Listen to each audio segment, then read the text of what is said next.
Season 4. Top 5 Semi-finalist.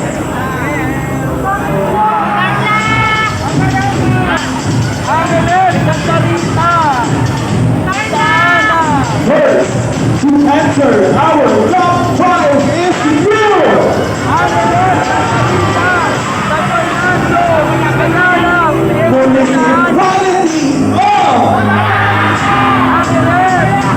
For this equality of Mexico!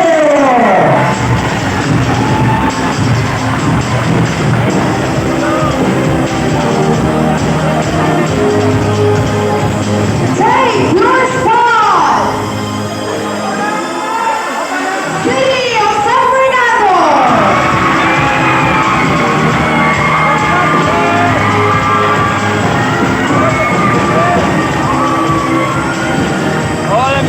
Alright, and our first spot, joining our top 5 is another city. Who among the two cities will join our top 5? You are part of top 5. Maraguca, Allen City.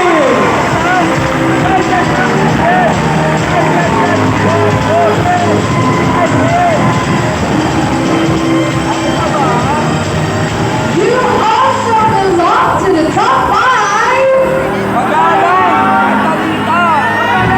Santa Ana.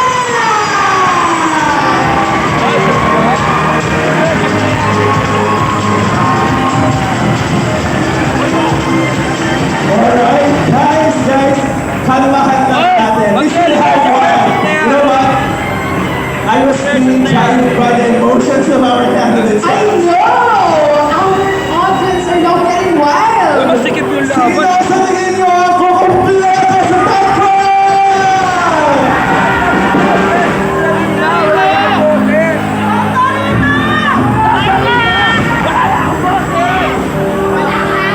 You know what I'm saying? Kung ako ang nasa upuan ng mga judges, it is really hard for me. Since they are 10 judges, it is a converged scores, okay? So, sino sa mata ng ating judges ang pumasok sa 5? And you are that person! Sa close-up na yan, magingay kayo lahat. Miss! Santa Rita! Miss! You are part of top 5 municipality of Montana!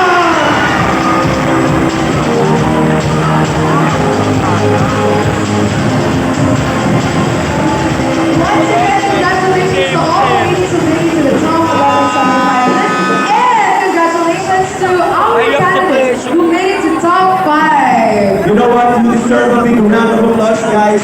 And that is the sisterhood of our Kapampangan Queens! Oh my God, naiiyak ako. You know what? During their rehearsals, during the days of their pictorials, it was really heartwarming because they build connections to one another. And I love the energy that they have for one another. And that's what I commend to all of them. Ganito tayo sa Pampanga, nagmamahal at nagkakasunduan at nagkakaisa.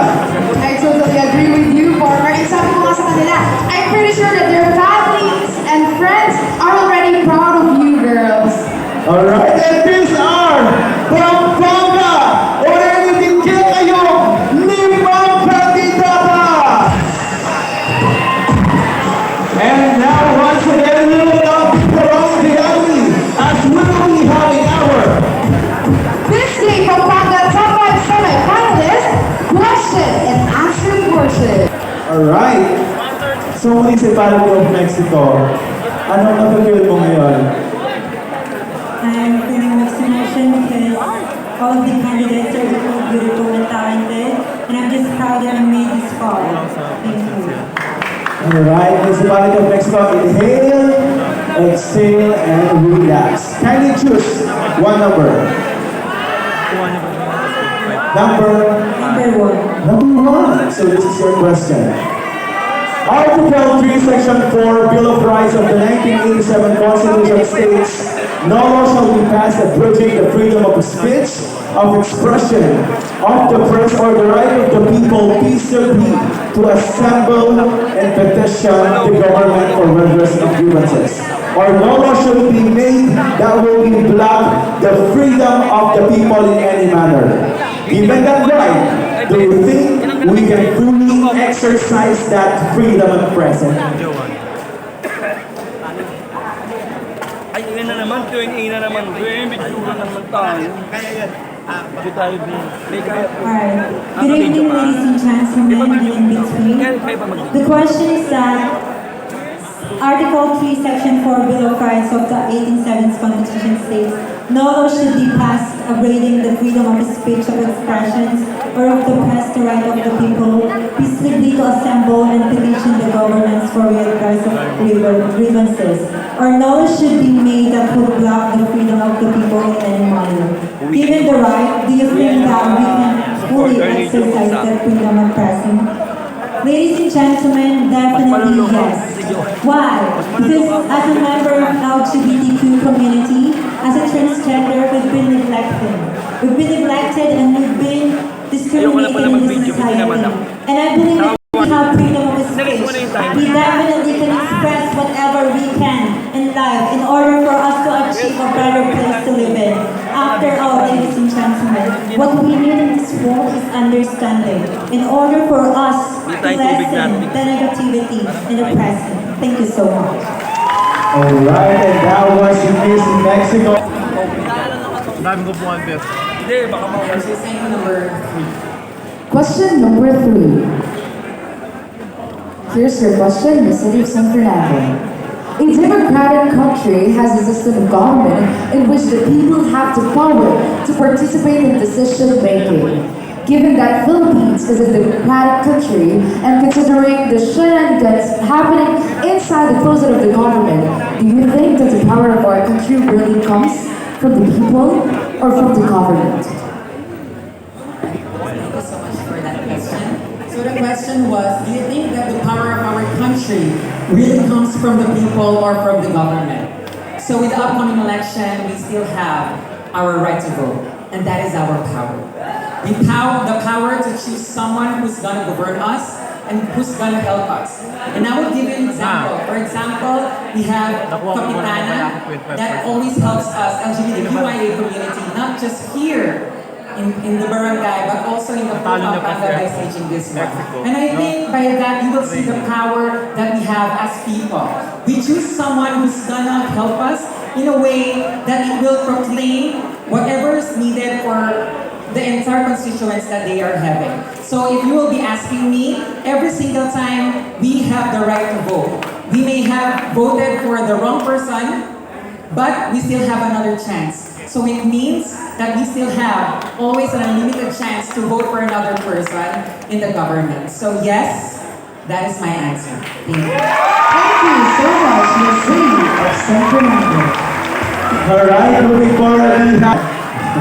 Alright, so can you pick your number? Number 5. Number 5, let's see what's behind number 5. So families that are poor or have a low income are more likely to commit crimes for the purpose of their own needs to survive. It is a fact that neighborhoods where the poor are concentrated are more prone to high crime rates, and poor residents are the most common victims of crimes.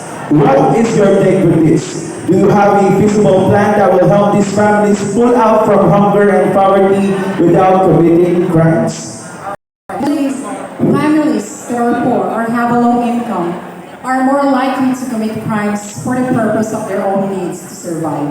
It is a fact that neighborhoods where the poor are concentrated are more prone to high crime rates, and poor residents are the most common victims of crimes. What is your take with this? Do you have a feasible plan that will help these families pull out from hunger and poverty without committing crimes? First and foremost, I do believe that there are people who believes in the end justifies the means, which means that no matter what way you want to achieve things, you will do it, whether it's a bad thing. And now, what is my feasible plan in order in order for those families to pull out from hunger and poverty without committing crimes. Well, my visible plan is just to educate them and tell them that crimes is not a good way in order for us to survive. What we need is hard work, perseverance, and determination in order for us to survive in life. Remember, if you were born poor, it's not your fault. But if you die poor, it's your mistake. Thank you. That was Miss Alice. Well said, Miss Agnes. Thank you. Question number 2. Candy. Ba't candy kayo? Ako pa pag namili ako. Alright, so the question is, United Nations International Children's Emergency Fund, UNICEF, is deeply concerned about ongoing efforts in Congress to lower the minimum age of criminal responsibility in the Philippines below 15 years of age. Now, the proposed lowering vary from 9 to 12 years and goes against the letter and spirit of child rights. In lowering the criminal age liability, why or why not? In law, basically speaking, there is something what we call juvenile justice. And I know to my son, even you are in a young age, when you commit a crime, you commit a crime. You must face it. But as what we call, there's a social worker that will help them on focusing and develop themselves, those people or out of school here.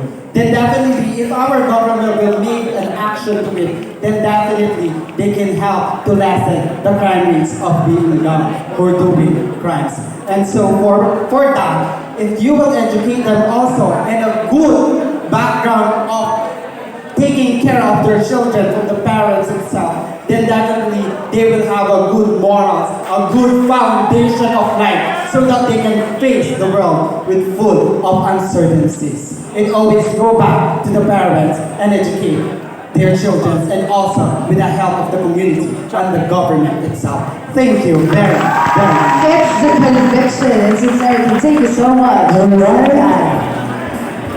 We are all intelligent camps. I know, I was just outsounded by the answers. We still have one. Judges, okay po ba kayo? Right? It's so hard to pick 3 among these ladies. But they are all winners, by the way. So, Municipality of Pagana, how does it feel to be part of top 5? Well, honestly, I am not expecting to be a part of top 5. I am honored indeed. But we cannot deny the fact that there are a lot of candidates that are more beautiful than me. But still, I am thankful and I am blessed to become one of the top 5 finalists. And for our judges' eyes, you deserve your spot, so prove it to them. Okay, Kaiti, you don't have a choice. The only number we have here is number 4, and here is the question behind that number. Prostitution is the business or practice of engaging in sexual activity in exchange for payment. Given that in 2022 Global Hunger Index, Philippines ranks 69 out of 121 countries with sufficient data and that there were millions of poor families. What is your take regarding people who use prostitution as their means of getting income to feed their family? Are you in favor? Thank you. Prostitution is the business or practice of engaging in sexual activity and exchange for payment. Given that in 2022 Global Hunger Index, Philippines ranks 69 out of the 121 countries with sufficient data, and that there were millions of people of poor families. What is my take regarding to people who use prostitution as their means of getting income to feed their family? Am I in favor? Well, you know what, my dear friends, we cannot really deny the fact that prostitution, that the number of prostitutions has been increased, especially here in our country, which is the Philippines. But what is my take? If this is the only way for them to put something on the table, if this is the only way for them to be able to survive, and if this is the only way in order to support the needs of your family, then I think I'm actually in favor of it. Why? It's because it is simple as this. We don't know the story behind kung bakit nila pinasok ang prostitution. Maybe they do have a lot of education. Maybe they want to have a better job. But it's just that the talent that they have are something that is not, and hindi nakakapasa. And I think what we need to do as humans is to open the minds and the heart of each and every people, that we need to put ourselves into their shoes and understand them, because if this is the only way in order for them to support the needs of their family, then I think I'm going to be in favor of it. Because at the end of the day, ladies and gentlemen, it is still not a question of how good your job is. It is still a question on how you were able to make your existence your purpose. Thank you. A purpose who can definitely let you know to spread your wings and widen your horizon. Because at the end of the day, ladies and gentlemen, we should always stand up for what we believe in, even if it means it's standing alone. Make a choice and be a voice. Thank you. All right, and thank you.